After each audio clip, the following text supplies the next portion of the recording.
আসসালামু আলাইকুম এভরিওয়ান। এটা হচ্ছে কিশোরগঞ্জ, ভৈরব, নিকলি সব থানায় যে ইলেকশন হবে, এই ইলেকশনের জন্য এই গাড়িগুলো রিকুইজিশন করা হয়েছে। এখানে প্রায় 1500-র উপরে গাড়ি আছে।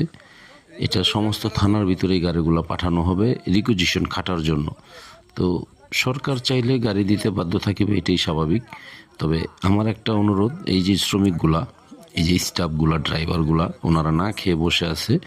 9 তারিখে গাড়িগুলো আটক করছে, এই পর্যন্ত তাদের কোনো খানার কোনো ব্যবস্থা হয় নাই, তাদের কোনো খোরাকি টাকা দেওয়ার কোনো ব্যবস্থা হয় নাই।